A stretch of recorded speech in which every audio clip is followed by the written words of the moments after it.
Oi, pessoal! E aí, tudo bem com vocês? Como estão todos? Espero que todos estejam bem, né? Espero que todos estejam saudáveis. Tá acabando, tá acabando. Hoje é a nossa penúltima aula. Eu não sei se eu vou conseguir falar tudo hoje, porque ainda falta muita coisa e a gente vai entrar em alguns assuntos bem polêmicos. Então eu quero muito ter tempo para discutir com vocês. Eu senti que a aula passada a gente não conseguiu ter esse tempo que eu queria. Então eu vou tentar fazer aulas mais curtas e dividir dessa aula e da próxima. E eu também quero que vocês leiam um artigo super legal sobre comparando um pouco dos conselhos, né, que as resoluções que já passaram e também comparando com outros países, tá? Então, hoje a gente vai ver, acho que esse dos conselhos também é bem legal. Então, eu vou tentar fazer um pouco mais curta e aí próxima aula a gente vai ter vídeo de novo. Então, essa é a penúltima aula gravada de vocês. Mas tá acabando, tá acabando, tá acabando, tá acabando. Bom, gente, hoje a gente vai começar com um assunto super, ultra, mega polêmico e que é bem diferente dependendo do país, que é a doação de gametas ou embriões, tá? De novo, eu vou tentar não dizer a minha opinião, talvez vocês consigam perceber, até porque como é gravado é mais fácil, mas não tem ninguém para discutir comigo. Mas eu vou fazer as duas versões, né? Aquelas pessoas que concordam com a resolução e as pessoas que discordam com a resolução, tá? Vou ler a resolução primeiro e vou fazer esse esquema de novo, certo? Muito bem. Item 4, né? Não sei como é que fala isso. Doação de gametas ou embriões. Primeiro, a doação não poderá ter caráter lucrativo ou comercial. Esse já é um item bem polêmico e bem diferente. Tem vários países que eles aceitam que você receba pela doação de gametas, né? Deu o exemplo dos Estados Unidos, que eu acho que é o que a gente tem mais proximidade, assim, em relação à cultura e tudo e tal, de conhecer mais a cultura. E isso também é bem difundido lá, né? Existem vários filmes, existem algumas séries, teve até uma novela, que acho que era Sete Vidas, que eu comecei a assistir só por causa disso, que o cara tinha passado por uma perreio, tinha feito intercâmbio lá nos Estados Unidos, tinha resolvido doar para receber alguns dólares. E aí tinha formado 7 filhos aqui no Brasil, detalhe, né? 7 filhos aqui no Brasil que se encontraram e resolveram ir atrás dele. Bom, vamos lá. Então, primeiro, né? Não importa lá a novela. Tendo o caráter não pode ser lucrativo ou comercial. Isso significa que a pessoa não pode receber de nenhuma forma dinheiro. E ela não pode. O principal intuito é ninguém querer doar para receber dinheiro. A gente vai ver que quando vai falar da mulher, existe a doação compartilhada, que é outra situação que também muita gente discute, tá? Mas a ideia é que ninguém doe por causa do dinheiro que vai receber. E aí ela não pode também receber. Aí, tipo, professora, mas não pode receber nada. Não, não pode receber nada. Lembrar para vocês que foi o que eu falei da questão do transplante de órgãos, né? De doação de sangue e tudo e tal. Então a lei, muita gente quer diferenciar justamente por causa disso. Dificilmente você vai matar uma pessoa para extrair os óvulos dela ou o sêmen dessa pessoa, né? E a gente perde isso todo mês, os homens sempre, né? Não dizer todo dia, mas sempre. Então, não é a mesma coisa de doação de órgãos, né? Que a pessoa vai morrer se você tirar os órgãos dela. E aí eles queriam colocar como poder ser comercializado, né? Poder ser, como é que diz? Poder ser pago, ter um caráter lucrativo, tá? Mas ainda não, como a lei é a mesma, continua a mesma coisa. Não pode ser caráter lucrativo nem comercial. Esse comercial, ele também é bem complicado, porque falam assim, professora, mas quando eu vou receber a doação de sêmen, eu pago muito caro por essa doação, né? Se a pessoa que doou não recebeu nada, por que eu pago tão caro? Tipo, um sêmen brasileiro tá em torno de 3 mil e tantos reais. E um americano, agora com a alta do dólar, tá quase 6 mil. A última vez que eu perguntei, era 6 mil e pouquinho. Então, num dos bancos, né? Tem bancos que são um pouco mais baratos, mas os principais bancos. Então, por que eu pago tão caro se a pessoa não recebeu nada? Né? E aí eles falam, eu comprei o sêmen, eu vou comprar o sêmen. E na teoria não é comprar, seria receber a doação, tá? De novo, por que se paga tão caro? Primeiro, você paga pela congelação. Então, a pessoa doa, não tá congelado, né? Você paga pelos exames que são feitos nesse sêmen e nessa pessoa.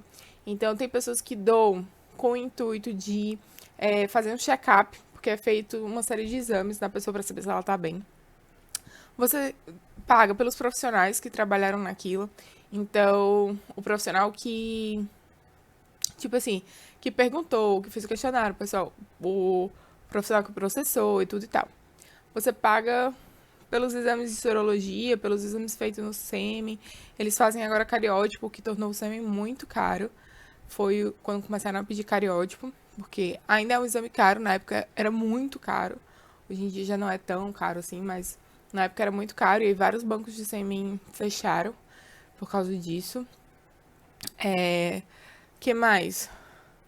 Pronto. Acho que basicamente é isso. Ah, e você paga também, tem o seguinte, para você um sêmen ser liberado para ser doado, né, para dar para uma pessoa ou uma pessoa poder comprar, realmente, ele precisa ter passado 2 anos congelado. E eu preciso ter a sorologia dessa pessoa a cada 6 meses. O que acontece? A pessoa da primeira vez faz a sorologia no dia do exame, tudo ok, vai embora. Aí você, o banco, né, paga o congelamento, paga tudo, paga o profissional e tudo e tal, mas a pessoa desaparece. Se você não tem a sorologia dela durante esses 2 anos, você tem que descartar aquele sêmen. Então é um custo alto e arriscado. Como a maior parte dos doadores, principalmente americanos, né? As pessoas que recebem por isso, elas costumam doar sempre. Então elas doam a cada 3, 6 meses, dependendo do protocolo do banco. E aí, como elas estão lá sempre doando, a próxima vez que ela vai coletar, eu já faço as sorologias dela e aí eu tenho liberado lá da amostra de 2 anos atrás. Entendeu? Então, é bem complicado. Outra coisa, gente, como eu acho que eu falei também na aula passada, a gente não tem propaganda disso, né? Você tem propaganda de doação de, de sangue, você não vê propaganda de doação de sêmen, nem doação de óvulo. Inclusive, o que foi que me falaram ontem? Que tinham falado do aborto, tudo bem que aborto é outro tema muito, muito polêmico, mas que tinham falado do aborto agora com a violência sexual e tudo e tal, o aborto, né, possível, e parece que o presidente demitiu. Não sei se isso é verdade ou não, até porque ponto, mas parece que o presidente demitiu as pessoas que falaram sobre isso. Simplesmente falaram sobre o aborto permitido. E, sobre o método de contracepção de emergência, né, a pílula do dia seguinte. Imagina se o Ministério da Saúde fizesse uma propaganda de banco de sêmen, gente. Uma campanha de doação de sêmen. Tá difícil falar de camisinha, imagina de propaganda de doação de sêmen, né? Ia ser uma. Acho que o pessoal não ia curtir muito, não. Então imagina o que ia acontecer, né? Vamos lá. Tá? Então. E as pessoas professoras que são a favor, por que são a favor desse caráter não lucrativo, né? O que elas dizem? Elas entendem que a doação ela tem que ser altruísta. Que a pessoa tem que ter vontade de doar, né? Que senão vira um comércio mesmo. E aí eles defendem que isso não é legal. O tipo de doador que aparece quando é um comercial e o tipo de doador que aparece quando é altruísta são diferentes. E aí, tipo assim, vai ter pessoas que vão viver daquilo e tal, e aí isso não é bacana. Isso é o que o pessoal que não é a favor do comercial defende, tá, gente?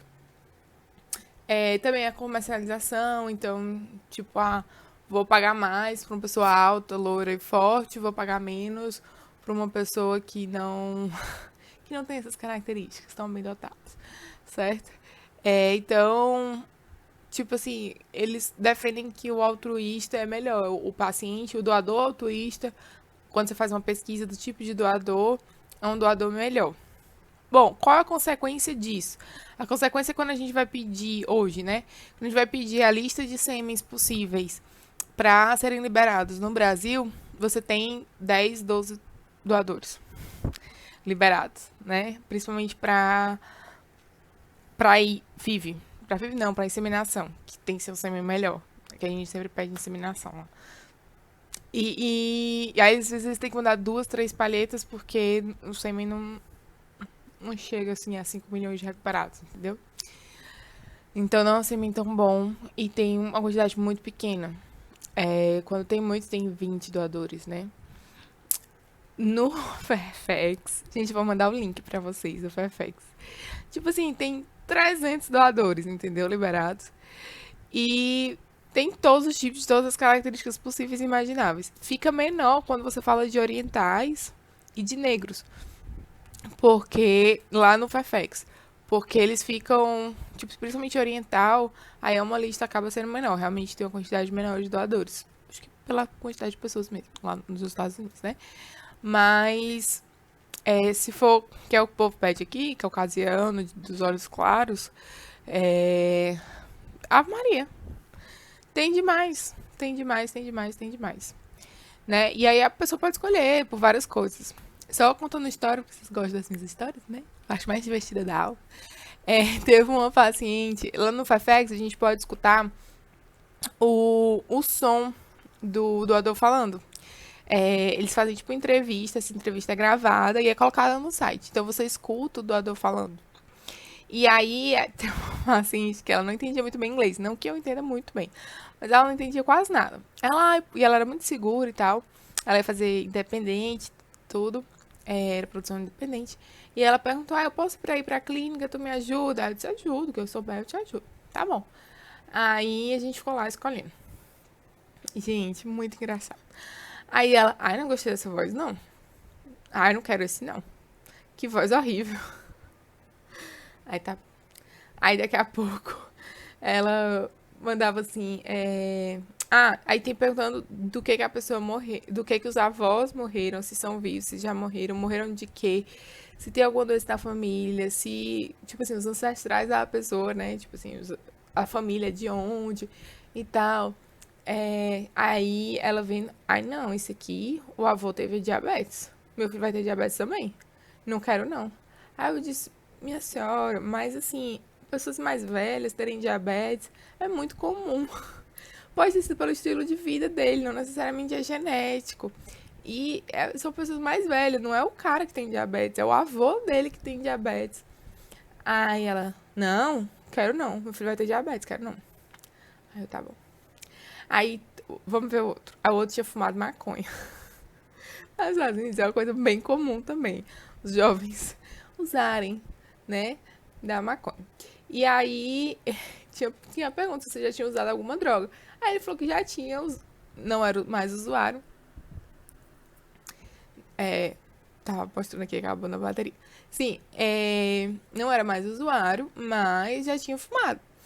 E aí, ela, não, meu filho vai ser um drogado. Eu não quero esse, não. Gente, ela esculhambava todos os doadores. Aí tinha um que ele era, tipo assim, doutor em matemática. Aí ela, não, esse aqui vai ser nerd demais. Doutor em matemática. Mas o cara é doutor em matemática. Não, deve ser doido. Não, quero esse não. Aí eu tava. Próximo. Aí um era músico e tal, tipo, todo hipster e tal. Aí ela, não, esse aqui vai ser. E ela era bem assim, né? Os termos, tá, gente? Tô só repetindo, não é minha opinião, era a opinião da mulher. Não. Esse aqui vai ser vagabundo. Vai ganhar dinheiro, não. Eu vou ter que sustentar ele pro resto da vida. Não, quero esse não, também não.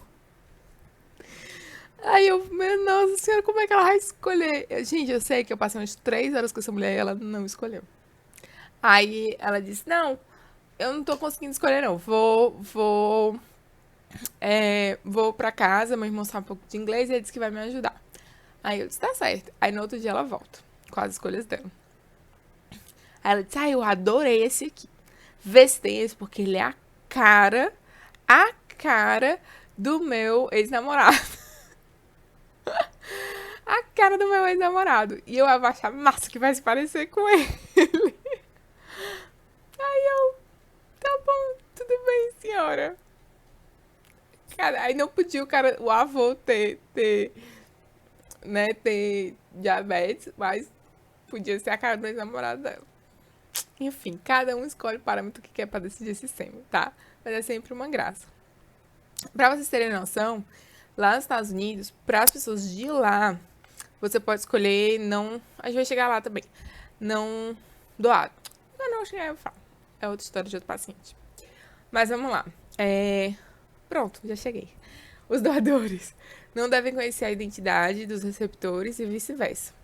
Bom, aqui no Brasil, você não pode conhecer a identidade de quem doa e a pessoa não pode conhecer a sua identidade, né, de quem recebe. Então, vou contar logo a história antes que eu esqueça. Tinha uma professora que ela era uma paciente que ela era professora de inglês, então ela conhecia muito inglês. E ela ia pedir um sêmen, ela pediu um sêmen lá dos Estados Unidos. Aí ela começou a fuçar lá o site.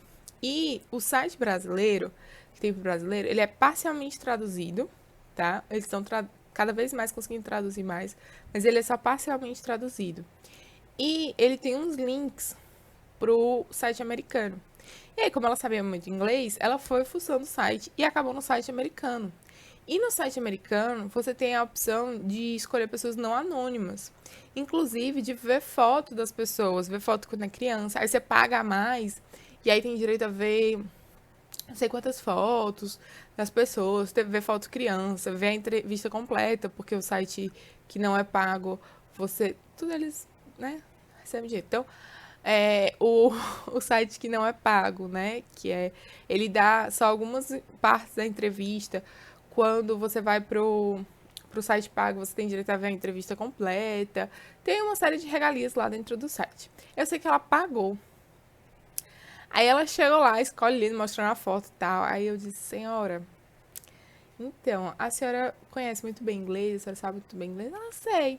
Porque o site que a senhora estava olhando era o site americano, que permite esse tipo de abordagem.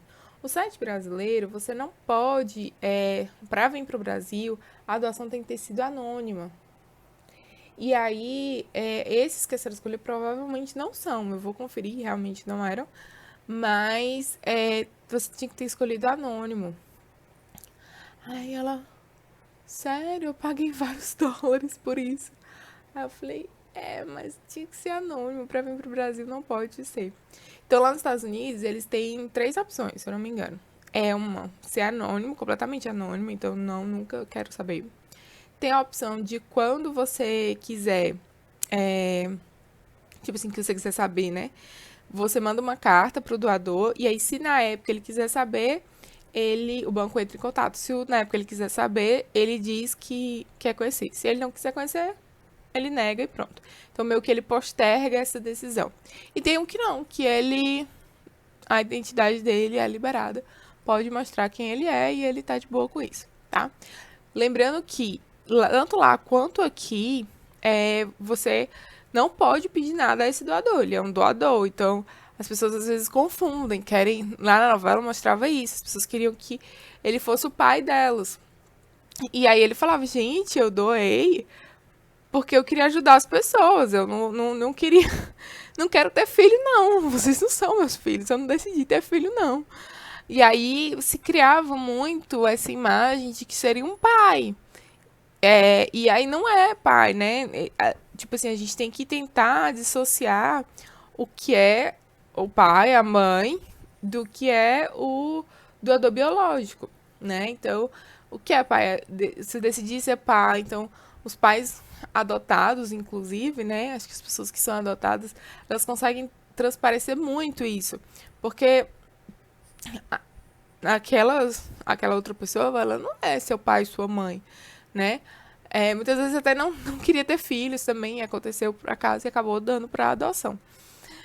Mas essa dissociação, principalmente biológica, em relação à reprodução assistida, precisa ser feita, né? Aquela pessoa que doou, ela não queria de forma alguma ser pai, ela inclusive doou anônimo, que era para poder não ter contato, né? Ela estava tentando ajudar alguém, pronto, tá? Então é isso. Existem alguns locais que a pessoa pode conhecer depois de 18 anos. Tem alguns locais, se não me engano, na Europa. Inclusive, eu estava lendo um dos artigos que eu estava pesquisando para vocês, e um falava exatamente sobre isso, era sobre direito. E aí, ele falava que no direito, lá acho que na Constituição, não sei, todo mundo tem direito a saber seus pais. Inclusive, as pessoas que são adotadas têm direito a ir atrás dos pais biológicos. É como não lembro o termo, mas é como se todo mundo tem direito de saber de onde veio. E aí isso ia de encontro com que da resolução, isso ia de encontro com o da lei, né, de ser anônimo. Mas até onde eu vi, ninguém tinha conseguido ganhar na justiça para saber não, tá? Mas eles estavam discutindo essa parte jurídica aí. Tem muito artigo jurídico. Bom, acho que ficou claro, né? Um pouco sobre a opinião das pessoas sobre isso. Algumas pessoas acham que deve ser anônimo, justamente para não ter vínculo. Outra história. Hoje ela vai ser cheia de história. Olha só, como a questão do anônimo, até. Eu tenho que ver até quando, mas muito antigamente, a resolução não falava nada sobre isso, tá? E aí, vocês vão ver lá no artigo das séries, né, de mudanças que ele vai mostrar quando foi que isso começou a aparecer. Mas, há muito tempo atrás, era permitido o doador amigo, tá? E aí, hoje não é permitido. Então, você não pode conhecer o doador. De novo, repetindo. Então, o que as pessoas faziam? Eu sou uma afetiva feminina, tenho um amigo meu, eu vou pedir pra ele doar, que eu gosto muito, vou pedir pra ele doar o sêmen pra mim, pra eu engravidar. Mas vai ser doador, então ele não vai ter nenhum nada legal, né? Não vai estar na certidão de nascimento, não vai ter nada. Ele é só o doador biológico. Tá certo. Aí ela assim fez. Ela era casada e tal e tal. Aí essa paciente veio me contar que a filha dela já tinha 12 anos na época, então já deve ter mais hoje. Ela falou que nos aniversários a família queria que ele fosse. E ele, como era amigo da família, ele acabava indo. E aí ele começou a criar uma certa intimidade com a criança. E queria participar da vida da criança. E aí a família criava na cabeça deles que eles iam formar um casal. E que iam se casar, e que eles deviam se juntar pelo bem da criança, que ela precisava de um pai e tudo. E ela, gente, eu sou casada com uma mulher. Eu gosto de mulheres. E não. Gente, pelo amor de Deus, vocês estão viajando. Eles, não, vocês têm que ficar juntos. Porque são os pais. Vamos tirar foto dos pais. Aí ela, dos pais? Não existe pai, sou eu, minha esposa e a minha filha. Tipo assim, não faz sentido. E aí isso foi criando. E aí o cara também começou a se apegar à criança e queria participar mais. Aí quando começou a questão da educação, ele começou a querer se meter, sabe, um pouco mais do que devia. Aí, não, mas eu sou o pai. Aí ela falou, não, você é o doutor. Você não é pai dela e tal. Então, isso muito complicado. E também tinha gente depois que queria pedir pensão ao doador, né? Então, isso é muito complexo. E aí, deixaram expresso que não podia, tinha que ser anônimo e tudo e tal, tá? Isso, se eu não me engano, não tinha escrito que podia ser anônimo. Não tinha escrito nada. Então, deixava livre, aberto para qualquer coisa, entendeu? E aí, depois eles colocaram que tinha que ser anônimo. Então, essa questão do doador conhecido ela é muito complexa, né? Mas, por outro lado, as pessoas falam, né? Mas se eu quero, eu conheço, eu quero que seja uma pessoa, eu quero saber se é uma pessoa digna, porque eu acho que a genética conta, eu quero que meu filho saiba de onde veio, que não veio de um. É muito frio dizer que veio de um banco de sangue, que eu escolhi lá na prateleira tá? Então, as pessoas que defendem o doador conhecido, elas falam muito sobre isso, assim, de querer que os filhos saibam de onde veio, que tem um direito de saber, que não foi uma coisa comercial, né? Foi desejado, foi planejada, você saber a genética da pessoa e tudo, tá? Então, falam bastante sobre isso. Muito bem. A data limite para a doação dos gametas é de 35 anos para as mulheres e 50 para os homens. Isso também foi uma relativa novidade, mais recente. Antigamente ele não falava, mas é importante a gente entender por que tem que ser assim, né? A gente sabe que principalmente para a mulher a fertilidade cai muito, então se você tá querendo doar, é bom você doar alguma coisa saudável, né? Então a chance de ter uma formação, alteração genética, aumenta muito com a idade. Então, doadoras mais novas têm uma chance menor, né, de, enfim, de propagar qualquer alteração genética, tá? E os homens 50 anos, porque também começa a ocorrer um declínio da qualidade seminal. A gente sabe que esse declínio é bem leve, muito aos poucos, mas, por exemplo, para não ter doador de 70, 80 anos, tá? Que aí o sêmen já não vai ser tão bacana quanto um de 30, 40, certo? Mas o da mulher é de suma importância que ela seja mais nova. Será mantido obrigatoriamente sigilo sobre a identidade dos doadores de gametas e embriões, bem como dos receptores. Em situações especiais, informações sobre os doadores por motivação médica pode ser fornecida exclusivamente para médicos, resguardando-se a identidade civil do doador. Por exemplo, já aconteceu lá na clínica de um filho daquele doador nascer, não lembro qual era a doença, se ele era autista. Eu não lembro qual era a doença. Era alguma doença. Eu acho que era autismo, mas eu não tenho certeza. Com alguma alteração. E aí ele tinha tido vários filhos, né? Assim, né? Filhos, entre aspas. Mas várias pessoas tinham engravidado com o sêmen dele, inclusive alguém da nossa clínica. E aí ele tinha pedido pra. Aí o banco avisou: ó, o doador tal, número tal, teve um filho, teve um. Não é o correto falar filho, né? Então ele teve uma criança nasceu proveniente do sêmen dele. Ficou bom, hein? Uma criança nasceu proveniente do sêmen dele. Com autismo, né? E foi descoberto o autismo. Gente, eu não lembro se era autismo, tá? Eu acho que era outra coisa. Mas, enfim, vamos checar autismo. E aí, com autismo. E aí eles estão pedindo pra ter cuidado e avisar todos os outros receptores do sêmen dele. E assim a gente falou e avisou e tudo e tal.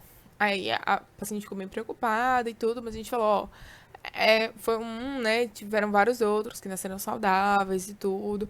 É importante que você veja se você,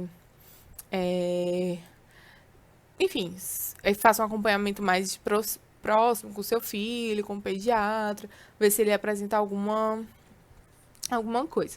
Mas que achava que não ia ter alteração. Vamos ver, né? Então é isso. Então a gente não soube quem era o doador e muito menos o doador falou com a paciente, né? O doador falou com o banco, ou na verdade a pessoa que recebeu falou com o banco falou com o médico e com os outros receptores de banco e ainda tá dando pra entender? Então, o banco de sêmen falou com as clínicas de reprodução, com os médicos das clínicas, e os médicos falaram com seus respectivos pacientes, tá? Em momento nenhum você pode saber doador receptor, certo? Eles não podem se falar. Outra situação que é diferente nos Estados Unidos, tá? Eu tô dando um exemplo dos Estados Unidos, gente, mas, por exemplo, a União Europeia, cada país tem uma legislação diferente. Tem umas que aceitam doação anônima, tem umas que não aceitam, tem uns que não aceitam nem doação de gametas, tá? Tem alguns locais que eles não aceitam de forma nenhuma doação de gametas, certo? Então, cada país tem sua legislação. Mas o que eu ia falar dos Estados Unidos? Ah, sim. Nos Estados Unidos, você pode fazer uma doação direta. Por exemplo, lá tem site, tem Facebook. Eu não sei se vocês já viram, tem um cara que, inclusive, tem relações sexuais com as mulheres para poder elas engravidarem. Então, para poder elas só engravidarem, pronto, mas ele não quer ser o pai.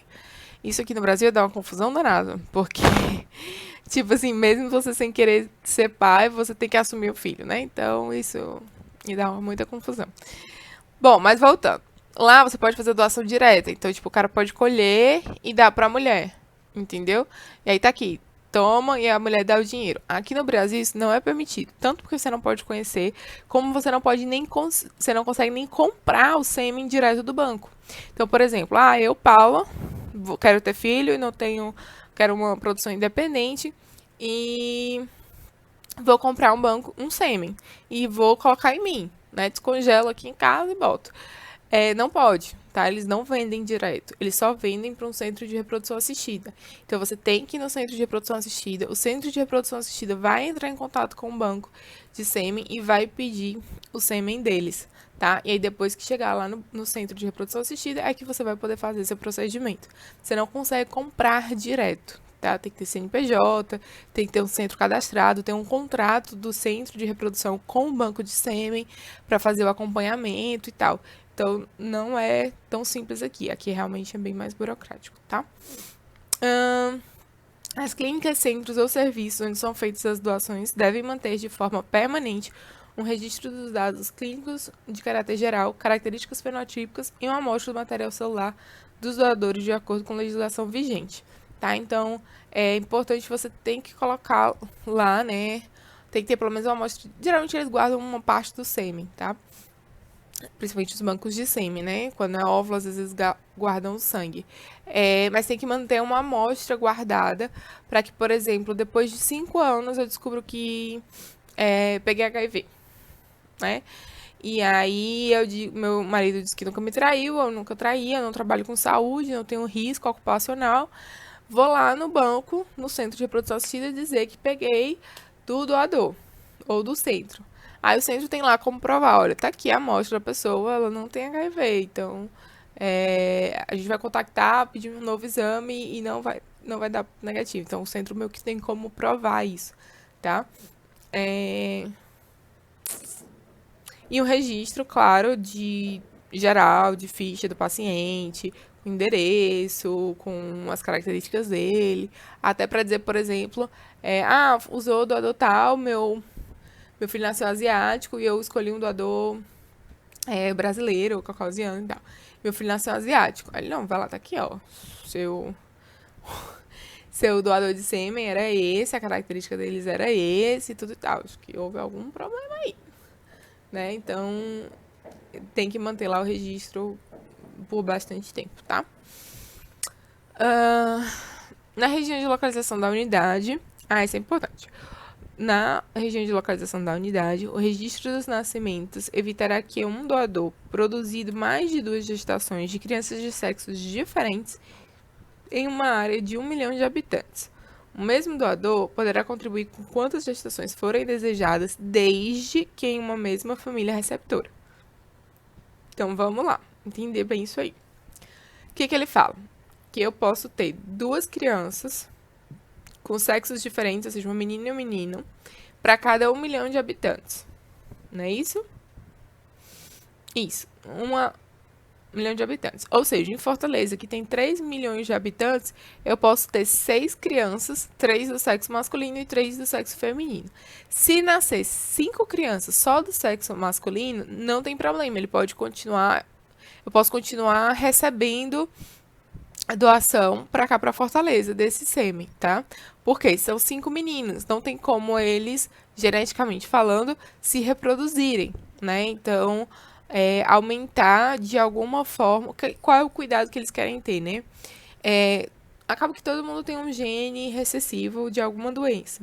E aí, se você aumenta muito essa população, você pode aumentar a chance deles se encontrarem e se reproduzirem entre si, terem filhos sem saber, e acabar tendo uma doença recessiva, tá?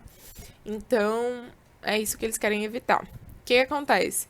Se você tem, enfim, de uma forma geral, que irmãos se casem e se reproduzam. É isso que eles querem evitar, certo? Eu acho bastante gente, 6 pessoas em Fortaleza.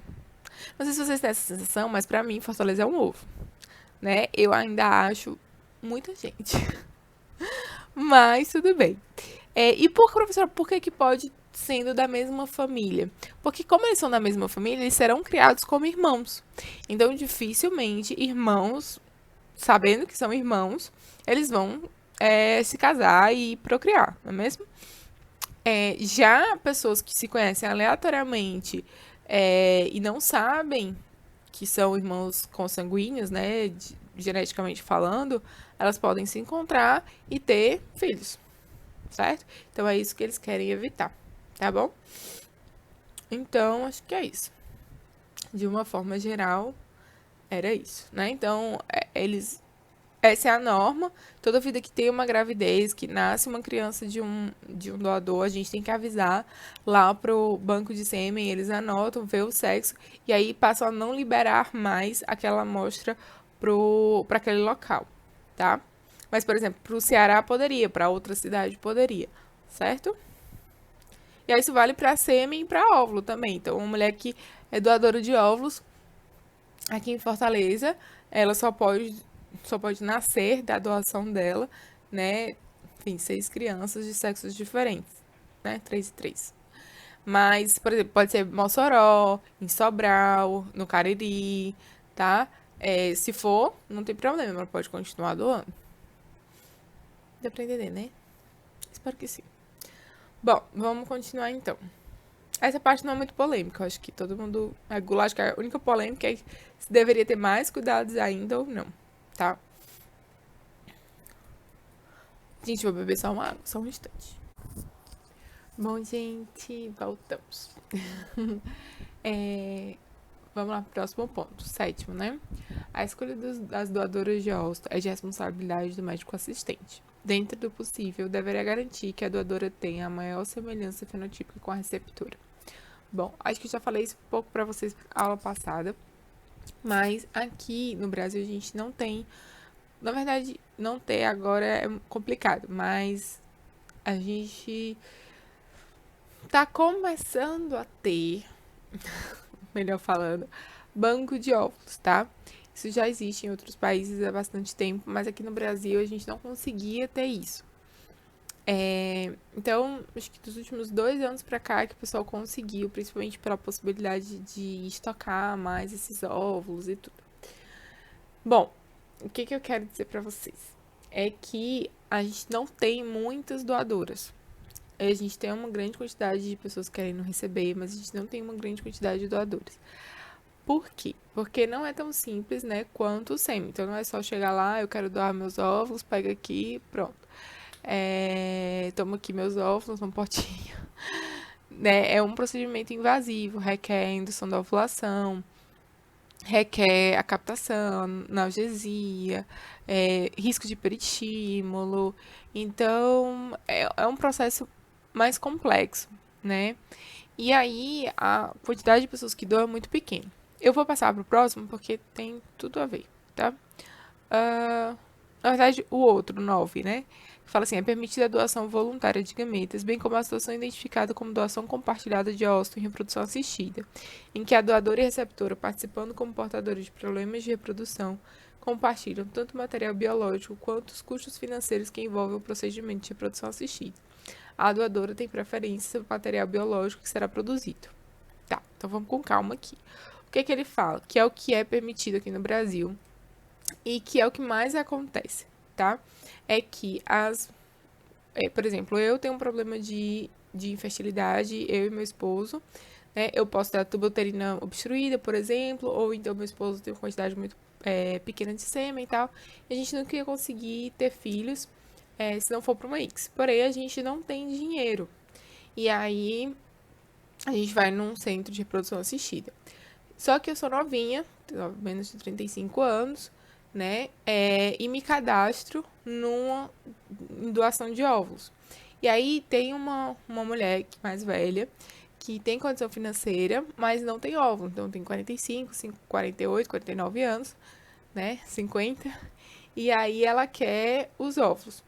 E aí o médico vai fazer esse cruzamento e tentar o fenotípico mais próximo possível, tá? Só que como você não tem uma quantidade muito grande de doadoras, então às vezes você não consegue muito próximo, né? Que eu contei pra vocês que a paciente não queria de jeito nenhum uma pessoa de cor diferente, né? E sim, mas aí então eu me cadastro lá e a pessoa se cadastra para receber. E aí eles cruzam a parte fenotípica e chamam a gente para doar e a outra pessoa para receber. Então eles fazem o procedimento, às vezes até junto. Por exemplo, eu vou doar e aí depois no dia da minha doação, o meu marido colhe depois o marido da receptora colhe e é feito os embriões no mesmo dia, tá? Claro que em placas separadas, com identificação, tudo direitinho. Isso acaba economizando bastante. E aí eu só pago parte do meu procedimento e essa pessoa que vai receber, bateria acabando, e aí a pessoa que vai receber vai pagar parte do meu procedimento. Então ela vai pagar o meu procedimento e o dela, né? E eu vou doar óvulos para mim e para ela, certo? Então pode existir essa troca. Bom, o que é bastante discutido, né? É que isso não seria comercial? Pontinho de interrogação. O quê? Vou fazer aqui no vídeo para o que você acha? Você acha que isso é comercial? Você acha que isso é caráter lucrativo? Né? Então, se questiona muito isso. Mas, ao mesmo tempo, o que eles alegam? Que se isso não for possível, não teremos doação de óvulos no Brasil. Porque como não se pode pagar realmente para uma pessoa, então ninguém vai doar. Ninguém vai se submeter a um tratamento com riscos por simplesmente porque eu quero ser altruísta, entendeu? E aí pode acabar acontecendo o que o pessoal chama de tráfico de óvulos, né? Em vez de órgãos, seria um tráfico de óvulos, tá? Que aí eles vão pegar uma pessoa e pagar por fora para poder ela ir doar, dizer lá que quer doar, mas no fundo ela tá recebendo, entendeu? Então, isso é bem complicado. E aí também faz com que pessoas que têm uma renda menor consigam também tratamento, né? Uma forma de ajudar mesmo essas pessoas, porque se isso não pudesse acontecer, elas nunca iam conseguir, né? Ou fazer o tratamento. Então, é isso, tá? Isso é só pra óvulo, tá, gente? Sêmen não vale. Já teve um paciente que chegou, não, mas meu sêmen é muito bom, porque a esposa dele tinha mais de 35 anos. Ele, meu sêmen é muito bom, eu não posso doar meu sêmen, e a gente recebeu desconto do tratamento. A gente falou, não, a doação compartilhada é só pra óvulo. Aí ele, mas isso é errado. Por que feminismo é esse? E por que o espermatozoide não conta? Devia contar. A gente falou, não, senhor, não sei o que. Eu fui tentar explicar e tal. Mas é isso, de certa forma ele tem razão, né? Mas não rola não, viu, gente? Só pra óbvio. Outra coisa que eu queria chamar a atenção é a doadora tem preferência ao material biológico que será produzido. Por exemplo, a gente teve um caso, eu e minhas histórias, né? A gente teve um caso lá na clínica de uma paciente que ela induziu e ela ia doar. E aí ela teve a síndrome do folículo vazio. Não sei se vocês já ouviram falar nisso, não sei se eu já comentei isso. Mas é quando a pessoa tem os folículos lá, então os folículos aparecem na imagem do ultrassom. Mas quando a gente capta, não tem óvulo dentro. Os folículos são vazios, né? E é como se o óvulo não se desenvolvesse mesmo e tal. Então, sério, enfim, não vou entrar no mérito disso, tá? Senão ela vai ficar mais longa do que já tá. Então, ela tinha teve essa síndrome, a gente só teve como saber no dia da captação, e só veio um óvulo. Ela ia doar e só veio um óvulo. De quem é esse óvulo? De quem pagou o tratamento dela ou dela? Dela, tá? Porque a doadora tem preferência sobre o material genético captado. Então, esse óvulo foi para ela e a clínica teve que arcar com os custos, porque, enfim, a mulher também não quis. Mas eu paguei, não recebi nada, entendeu? Então, acabou que a clínica teve que arcar com esses custos, devolver o dinheiro da receptora e arrumar outra doadora para ela. Mas foi isso. Então, se tiver uma quantidade menor, se for um ímpar, coisas do tipo, a doadora tem preferência, tá? Bom, acho que é isso. Dificilmente você tem essa lista do que nem tem o Fairfax. Eu vou ver se no final, se não ficar muito longa a aula, eu mostro pra vocês. Ou então eu mando o link, pra vocês ficarem mexendo. É legal ficar falando. Enfim. Enfim, o médico ele tem não tem uma lista muito grande para fazer essa cruzagem fenotípica, então às vezes ele não consegue fazer uma semelhança muito grande, mas ele consegue ter uma certa semelhança, tá? E aí, claro que o médico fala, tá? A gente dá preferência muito ao tipo sanguíneo, ser igual e tipo, não ser muito diferente as pessoas, né? Mas não tem muita opção, tá? Por isso que eles colocam aqui. Então não vai ter aquela lista, que nem a lista de sêmen, né? Ah, não será no 8, vamos voltar pro 8. Não será permitido aos médicos, funcionários e demais integrantes da equipe multidisciplinar da clínica, unidades ou serviços participar como doadores dos programas de reprodução assistida, tá? Então, por exemplo, eu quero doar. Não posso. Que eu trabalho na clínica. Ou algum funcionário. Por quê? Porque a pessoa tem acesso, né? Uma das coisas que eles questionam é que a pessoa vai ter acesso a quem vai ser o receptor, né? Mas vai ser escondido dela. Gente, trabalho lá, né? A gente não pode tentar a pessoa desse jeito. Então, a tentação de dar uma olhadinha ali nos livros, né? E tudo, tá? Então, não dá, certo? E também a chance de, por exemplo, eu ver uma situação de mulher que eu gostar muito dela, se tiver muita empatia por ela, uma paciente e tudo. Eu falei, nossa, eu quero doar meus óvulos pra ela, ela não vai saber que sou eu, mas eu vou estar sabendo que é ela, tá? Então não pode também, certo? Não pode. Vamos lá, continuemos. Pronto. Sobre a criopreservação. Olha, passamos, acabou. Quinto ponto. Criopreservação de gametas ou embriões, certo? Acho que não tem mais nenhuma história de doação, não. Não, acho que não tem, não. Vamos ver o site da FAFEX? Vamos ver, peraí.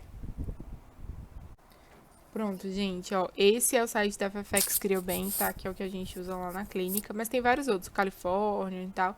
Mas são todos bem parecidos, tá? Busque um doador. Eles mudaram aqui um pouco. Aí você vai ter as características básicas, né? Então, não identificado e identificado, tá vendo? Então aqui seria anônimo e não anônimo. Pro Brasil tem que escolher anônimo. Aí aqui tem a altura, né? Eles ainda não traduziram para centímetros. Lá nos Estados Unidos eles usam polegada, né? A ascendência, cor do cabelo, cor dos olhos, escolaridade, tipo de amostra. Aí aqui uma busca mais avançada, né? Vai ter tom de pele, então se você quer, por exemplo, branco, muito branco, branco médio, tipo de cabelo, status do megalovírus, faixa etária, gravidez positiva já reportada, tipo sanguíneo. Aí os testes genéticos realizados. Busca pelo estilo de vida. Você pode escolher, por exemplo, não, eu quero um doador que seja com certeza geminiano, porque os geminianos são mais legais. Aquela que é geminiana, né? Então, pronto. Os assuntos preferidos, religião, se tem animal de estimação, né? E aí tem essa opção do Face Match, mas também tem que ser, se não me engano, acho que não pode ser aqui pro Brasil também, o Face Match. Que eles fazem reconhecimento facial do doador. E aí. E aí eles veem qual mais próximo. Buscar. Vamos ver aqui quantos, tá? Só pra vocês verem. A gente escolher algo. Não, mas eu não quero face match, não. Eu quero normal. Sem face match. Ainda donor. Peraí, gente, que minha mão vai ficar na frente de vocês, eu acho. Buscar. Quero que apareça aqui pra vocês verem, gente. Passear aqui. Tá vendo? Esses aqui tá a fotinha dele, da pessoa criança. Aí eu clico aqui. Aquele ali era meio estranho, né? Quando era criança. Aí tem explicando um pouquinho sobre ele, né? Aqui, tá vendo? Audioclip. Vocês conseguem ver? Tá aqui, audioclip. E aí você consegue ouvir o doador, o que ele tava falando. Aí tá vendo? Esses aqui, é pra pagar, A pessoa paga mais pra poder ouvir. Tá vendo aquilo que eu falei, Tá aqui, os pacotes que você paga pra ter acesso a mais informações. Aí aqui peso, não sei o que, tal, da pessoa. Aí se ele gosta de animal, ele gosta de gatos e tal. tudo. Eu acho que tem mais coisas, peraí. Tem aqui, ó. Então, só esse. As impressões, né, do staff, da pessoa que entrevistou. Aqui, medical profile. Ó, tem o coisa médico dele, então, tudo que aconteceu com ele, deixa eu ver se eu consigo baixar assim. Tudo que aconteceu com ele, se ele faz exercício, se não. Ah, histórico sexual é ótimo. Enfim, pergunta várias coisas, né? A parte dos ancestrais que eu falei, dos avós, dos tios, se alguém teve alguma coisa. Mudaram um pouquinho da última vez que eu olhei, que agora quem fica responsável é a enfermeira lá na clínica, antigamente era a gente. E aí perguntavam muito, ó, alguém na família tem artrite reumática, né? O avô dele tem, tá? Então eu tenho muita informação, muita informação, muita informação, muita informação, muita informação, muita informação. Ai, muita informação. Bom, gente, se vocês gostaram do passeio pelo site da Fairfax, então, é bem legal, né? Mas no Brasil não funciona muito assim.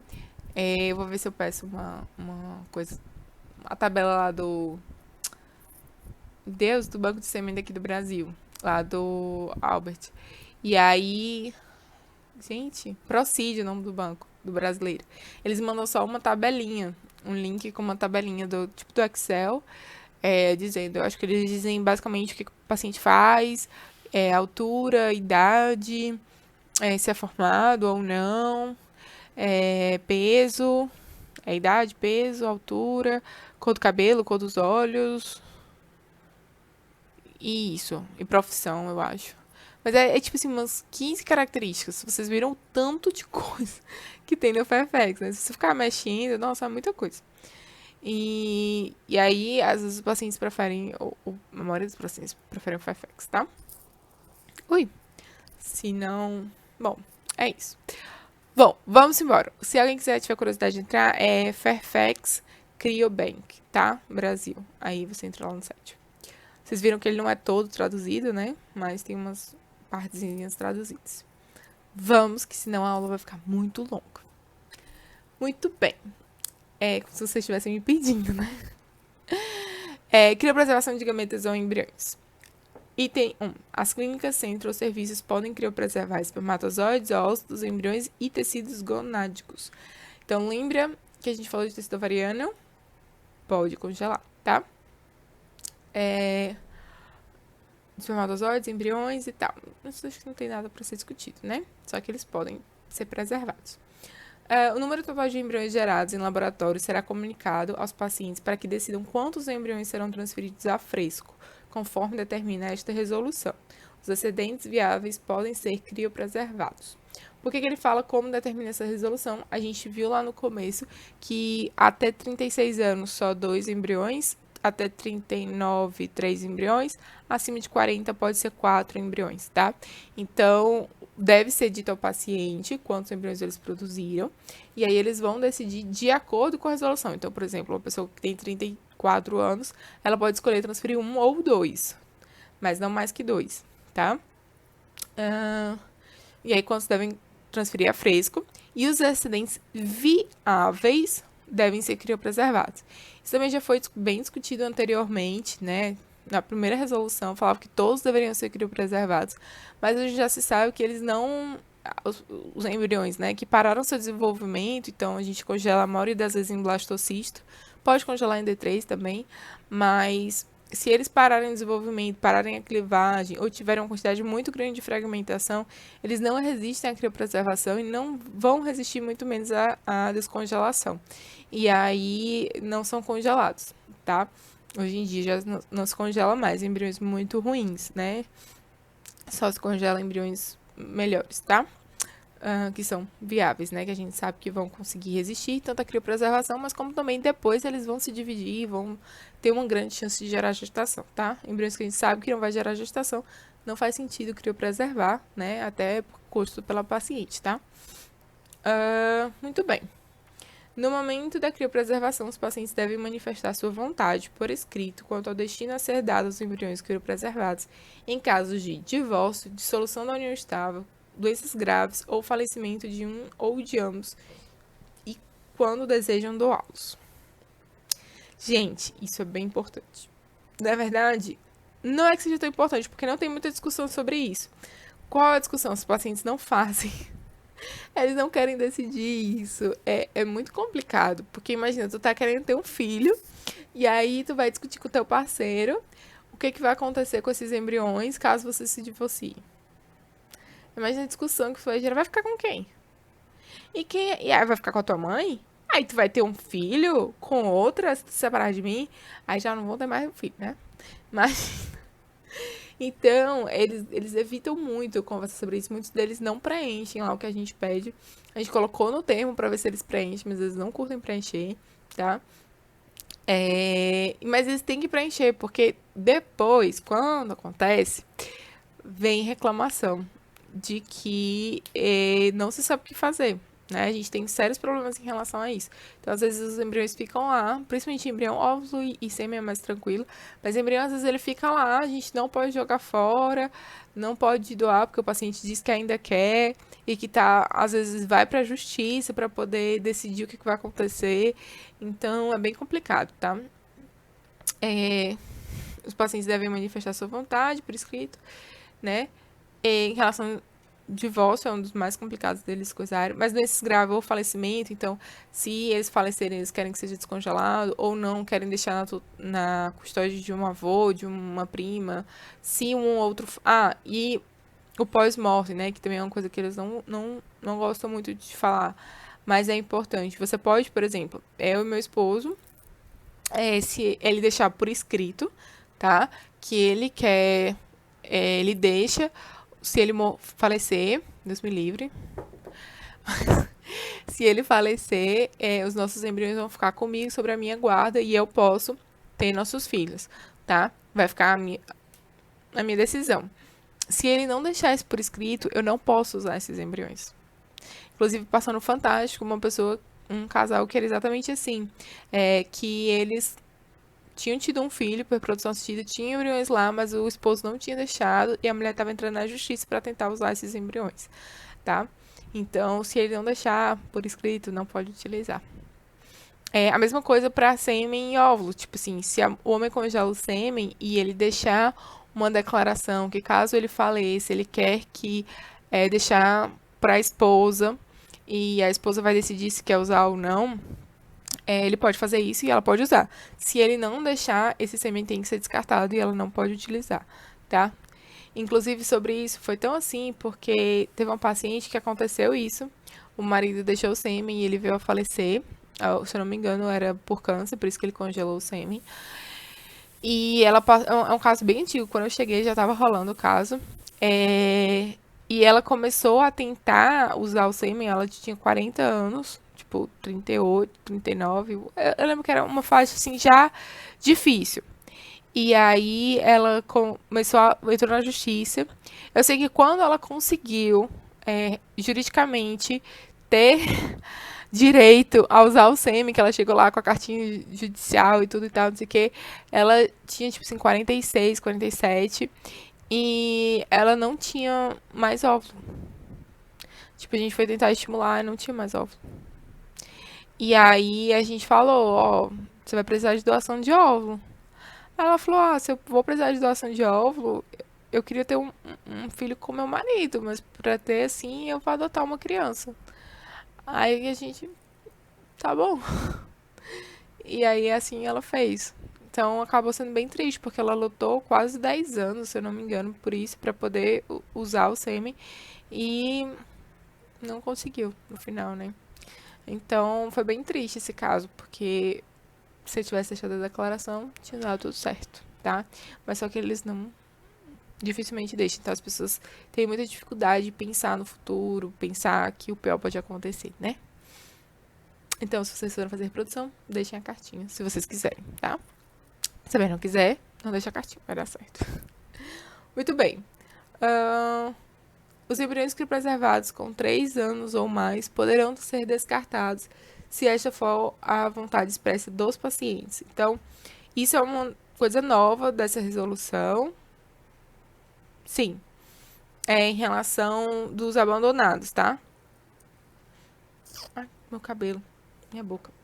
Enfim, é uma coisa nova dessa questão dos embriões criopreservados e abandonados.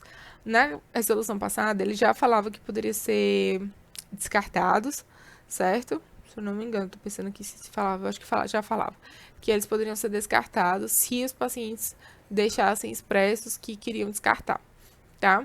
Mas o que acontecia? Os pacientes não deixavam expresso, né, que queriam descartar. Então, o que eles faziam? Eles simplesmente sumiam e deixavam lá os embriões e a clínica tinha que manter esses embriões, tá? Só podia descartar se eles dessem lá a autorização, deixassem a cartinha, tudo reconhecido firma. E aí eles não faziam isso, porque muitos também não queriam pagar a manutenção desses embriões, simplesmente eles paravam de atender a clínica, a gente mudava carta, mandava cobrança, mandava tudo. Aí a gente já chegou várias vezes, meu senhor, não precisa pagar nada, nada, nada, nada. Se o senhor quer só descartar, mande só a cartinha. Eles não mandavam. E aí, então, acabou que a gente lá na clínica, aqui no Nordeste, tinha esse problema, mas não tanto. Mas, gente, imagina no Sudeste, que eles fazem 1000 casos por ano. Eu fui numa clínica lá que eles tinham umas 2 salas de botijões de embriões abandonados. Então, era um problema muito sério e eles começaram a pressionar muito o conselho sobre isso. Aí o conselho criou essa outra parte aqui dos 5. Os embriões criopreservados e abandonados por 3 anos ou mais poderão ser descartados. Tá? E o que é um embrião abandonado? O embrião abandonado é aquele que os responsáveis descumpriram o contrato pré-estabelecido, ou seja, não pagaram, né, a maioria das vezes, e não foram localizados pela clínica. Então, tem 3 anos aí para a pessoa aparecer e a clínica tentar contato. Se o pessoal não pagar, não for lá, não requerer esses embriões e não, enfim, não fizer nada, a clínica tentar contato, tentar carta, e a clínica tem que provar que ela está tentando, tá? Isso é importante. Então, ela tem que provar que ela tentou entrar em contato diversas vezes, que mandou carta, que fez tudo, mandou sinal de fumaça para a pessoa não respondeu. E se ela conseguir provar, aí ela pode descartar, tá? Pela ética. Eu fui no congresso e eles estavam discutindo a parte jurídica disso. E que não estava muito esclarecido ainda essa parte jurídica, tá? E aí tinha uma advogada lá e tudo e tal. Inclusive, eles recomendaram não descartar. Mas, porque podia ser que depois, juridicamente, os pais, né, as pessoas pudessem querer seus embriões de volta e entrar na justiça por causa disso contra o banco, tá? Então é isso. Mas, eticamente, você pode descartar se eles forem abandonados ou se os pacientes deixarem expresso. Por exemplo, a gente já teve alguns casos em que os pacientes não queriam criopreservar. Então, eles falaram, a gente não tem dinheiro. Aí a gente falou, mas eu tenho que criopreservar. Aí, mas eu não tenho dinheiro. Aí a gente, minha senhora, mas tá bom, então.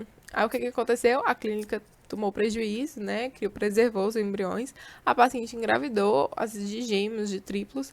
E falou, gente, eu não quero. Aí, bom, você pode ou doar os seus embriões ou deixar dizendo que quer descartar eles daqui a 3 anos. A gente não pode descartar com menos de 3 anos. Aí ela, pronto, eu deixo a carta. Aí eles deixam a carta lá já, dizendo que pode descartar daqui a 3 anos, né? E aí, com 3 anos, a gente entra em contato de novo e fala, você deixou a carta e tudo e tal. Você realmente quer descartar? Eu posso descartar? Aí a pessoa, não, pode descartar, não tem problema. Eu tô muito feliz aqui com meus 4 filhos. E, e não quero mais esse embrião. E aí, a gente pode descartar, tá? É isso. Tem uma... Só pra botar aí, né, a dúvida em vocês, tá? Isso é o que pode ser feito, né? Mas tem um pessoal que acredita que esses embriões estão vivos, que eles são vida, e são vida em potencial, ou seja, a pessoa pode engravidar deles, e que seria um aborto desvitrificado de jogá-los fora. E só outra... Aí vocês pensam, o que vocês acham sobre isso? Eles são vida ou não são vida? Eles podem ser descartados ou não podem ser descartados? Eis o mistério, tá? Outra coisa, né? Uma curiosidade mesmo. Teve uma paciente que perguntou assim: como é que eles são descartados? Aí a gente tira a paleta do nitrogênio, coloca do lado de fora, espera descongelar e joga no lixo infectante. Aí ela: é assim que eles são descartados? Aí eu: a senhora esperava que fosse ser como? Tivesse um funeral, assim, um caixão, que tipo uma paletinha, um negócio microscópico. Ela: mas eles não podem viver, não? Eu falei: não, eles não vão sofrer. Eu falei: não. Na hora que a gente tira do nitrogênio, se a gente não coloca eles no meio apropriado, eles já morrem ali, né? Se você considerar que eles estão vivos. É, eles já param o seu metabolismo ali, eles degeneram na mesma hora. Então, já é todo um processo para fazer com que eles não degenerem. Então, se você não faz esse processo, eles degeneram. E aí eles não voltam ao metabolismo celular. Aí ela: tão triste, né? Ela fez uma cara assim, bem triste, assim. Triste, né? Aí eu falei: